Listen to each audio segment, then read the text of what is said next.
بچھڑا کچھ اس ادا سے کہ رت ہی بدل گئی، یہ صرف ایک شعر نہیں، طاہر فراز کے انتقال کی مکمل تصویر ہے۔ آج اردو شاعری کا ایک نرم، مہذب اور خاموشی سے دل میں اتر جانے والا لہجہ ہم سے جدا ہو چکا ہے۔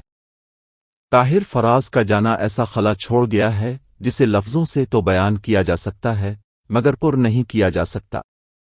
طاہر فراز ان شاعروں میں سے تھے جنہوں نے بلند آواز کے بجائے گہرے اثر کو چانا۔ ان کی شاعری چیختی نہیں تھی، آہستہ آہستہ دل پر دستک دیتی تھی۔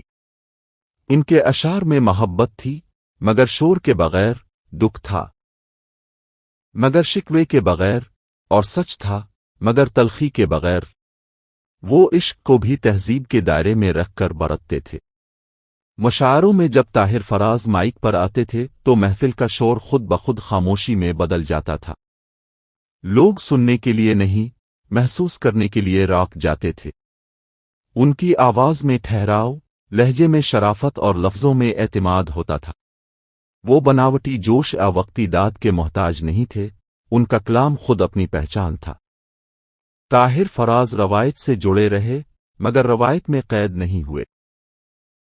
کلاسیکی غزل کی زمین پر کھڑے ہو کر بھی ان کا لہجہ آج کا لہجہ تھا۔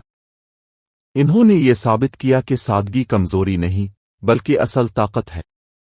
ان کے اشعار میں زندگی کی تلخ حقیقتیں بھی ملتی ہیں مگر ساتھ ہی ایک خاموش سا صبر، ایک ان دیکھا سا شکر بھی۔ آج ان کے جانے کے بعد یہ احساس اور گہرا ہو گیا ہے کہ کچھ شاعر صرف شعر نہیں کہتے، وہ ہمیں جینا سکھاتے ہیں۔ طاہر فراز بھی ایسے ہی شاعر تھے۔ انہوں نے ہمیں یہ سبق دیا کہ لفظوں کو سنبھال کر استعمال کیا جائے، جذبات کو عزت دی جائے اور اختلاف کو بھی شائستگی کے ساتھ بیان کیا جائے۔ اگرچہ طاہر فراز آج ہمارے درمیان موجود نہیں مگر شاعر کبھی مرتے نہیں، وہ اپنے لفظوں میں زندہ رہتے ہیں۔